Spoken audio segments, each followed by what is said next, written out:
তাড়াতাড়ি পাবো এইটা দিয়ে ঝামেলা লাগবে এখন।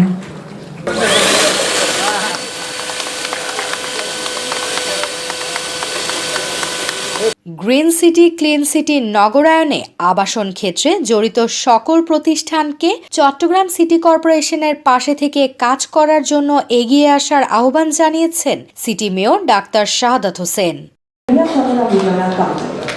বৃহস্পতিবার দুপুরে নগরের রেডিসন ব্লু হোটেলে রিহ্যাব আয়োজিত ১৬তম আবাসন মেলা উদ্বোধন অনুষ্ঠানে প্রধান অতিথির বক্তব্যে মেয়র ডাক্তার শাহাদাত এ আহ্বান জানান। আমি ওত নেওয়ার পর আমি বলেছি যে green city clean city and healthy city. তো আমি আপনাদেরকে এই সাজেশনটা দিতে চাই যে আমরা সিডি এর কথা বলছিলেন, চট্টগ্রাম উন্নয়ন কর্তৃপক্ষ, এই রুলসগুলো যদি আমরা ঠিক মতো মানি, আমরা যদি সিডি এর যে রুলসটা আছে সেই রুলস অনুযায়ী যদি আমরা যদি কিছু জায়গা ছেড়ে দিয়ে ভার্টিক্যাল এক্সটেনশন করে যদি বিল্ডিংগুলো করি, তাহলে পরে এই যে আমাদের যে ভূমিকম্পে ভূমিধস হচ্ছে, বিল্ডিংগুলো যে ধসে পড়ে যাচ্ছে অথবা ডেবে যাচ্ছে, আজকে দেখা যাচ্ছে অনেক গভীরেও নলকূপ বসালে সেখানে পানি উঠছে না। এটা মেইন কজ হচ্ছে আমরা যে জায়গা না ছাড়ার কারণে পানি ভূগর্ভে প্রবেশ করছে না।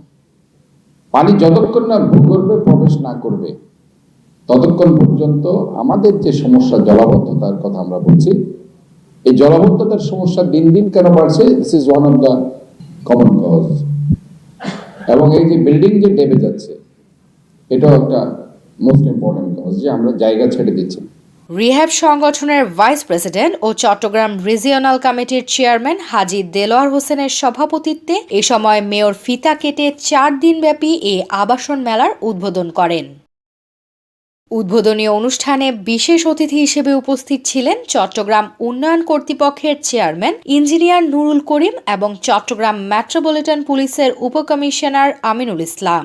এছাড়াও রিহ্যাব চট্টগ্রাম রিজিওনাল কমিটির কো চেয়ারম্যান মোহাম্মদ মোর্শেদুল হাসান এবং সদস্য সৈয়দ ইরফানুল আলম, শারিস্ত বিনতে নূর, নুরুদ্দিন আহমদ ও মোহাম্মদ মাইনুল হাসান উপস্থিত ছিলেন।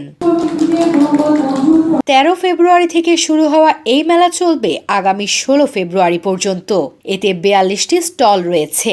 এর মধ্যে real estate company, building materials ও অর্থলগ্নিকারী প্রতিষ্ঠানগুলো অংশ নিচ্ছেন। ফেয়ারে গোল্ড স্পন্সর রয়েছে পূর্বাচল প্রবাসী পল্লী লিমিটেড এবং উইকন প্রপার্টিজ লিমিটেড। এছাড়া ১৪টি কো স্পন্সর প্রতিষ্ঠান সহ ১৬টি রিয়েল এস্টেট কোম্পানি মেলায় অংশগ্রহণ করেছে। আমরা সরকারের কাছে দাবি জানিয়েছি স্বল্প সুদে দীর্ঘমেয়াদী যারা ফ্ল্যাট কিনে তাদেরকে ঋণ দেওয়ার জন্য।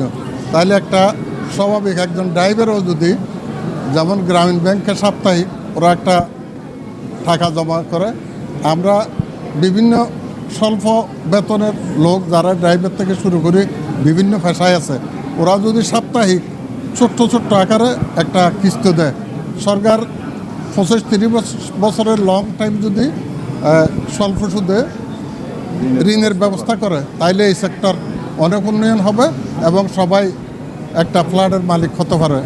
আমরা আশা রাখি যে বর্তমানে যে ব্যবসা বাণিজ্যে স্থবিরতা চলছে সেটা কাটিয়ে ওঠার জন্য এই মেলা আবাসন সেক্টরের ব্যবসার ক্ষেত্রে একটি আশাব্যঞ্জক ভূমিকা রাখবে। আমরা আশাবাদী যে এই মেলাতে আমরা আমাদের ব্যবসায়ী যারা আছে তারাও উৎসাহিত হবেন তাদের আগামীতে ব্যবসা বাণিজ্য আরও প্রসারের ক্ষেত্রে। পাশাপাশি ক্রেতারা যারা আবাসন খুঁজছেন তারাও তাদের কাঙ্ক্ষিত আবাসন এখান থেকে খুঁজে পাবেন। কারণ আপনারা জানেন যে আমাদের বেশিরভাগই ডেভেলপার যারা মেলায় অংশগ্রহণ করে থাকে তাদের যে প্রোডাক্টগুলো তাদের একটি অনুমোদিত, সরকারের অনুমোদিত প্রতিষ্ঠান থেকে অনুমোদিত পণ্য তারা বিক্রি করে থাকেন। আসলে চট্টগ্রামে যারা আছে, যারা ইনভেস্ট করতে চাচ্ছে বা নিজেদের থাকার জন্য একটা অ্যাপার্টমেন্ট নিতে যাচ্ছে, প্রাইম লোকেশনে কোথায় কোথায় আছে, অর্থাৎ ওটা একটা জানার ব্যাপার থাকে, যেটা অনেকের জন্য সময় সাপেক্ষ হয়ে ওঠে না। যে সে এটা খুঁজে খুঁজে অফিসে যাবে, তারপর যে বিভিন্ন প্রজেক্ট সম্পর্কে জানবে, কোনটা তার জন্য প্রেফারেবল হবে ক্লায়েন্টদের জন্য, সেই জিনিসটা তাদেরকে যারা এক ছাদের নিচে এসেই তারা জানতে পারবে আমাদের কোথায় কোথায় প্রজেক্ট আছে, কোনগুলো আন্ডার কনস্ট্রাকশন প্রজেক্ট আছে, অথবা সে কোনো কমার্শিয়াল প্রজেক্ট ইনভেস্ট করতে চাচ্ছে কিনা সেই বিষয়ে জানতে পারবে। আমাদের কাস্টমারদের চাহিদার উপরে ভিত্তি করে আমাদের এক একটা প্রজেক্টের এক এক রকম রেট, সেটা হচ্ছে অ্যাকচুয়ালি লোকেশনের উপরে ভিত্তি করে। আর মেলা উপলক্ষে আমাদের একটা স্পেশাল ডিসকাউন্ট অফার আছে, সেটা কাস্টমারের সাথে আমরা কথা বলে সেটা ওনাদেরকে ডিসক্লোজ করব। আর আমরা 30% করে ডিসকাউন্ট দিচ্ছি, কারণ ক্লায়েন্টদের সুবিধার ক্ষেত্রে একসাথে সবাই মানে একটা সুযোগ সুবিধা চাই মেলা উপলক্ষে। তাহলে আমরা এই মেলাতে আমরা ডিসকাউন্ট নিয়ে আসছি 10% করে, যা হবে এটাই। আর আশা করি এটার মধ্যে আমরা সাড়া পাবো। আজকে তো প্রথম দিন, আরও 3 দিন বাকি আছে। তো আশা করি কাস্টমারদেরকে আমরা এটা সুযোগ সুবিধা করে দেওয়ার জন্য আমরা চেষ্টা করব। আসরা জসিম, নিউজ ডে 24, চট্টগ্রাম।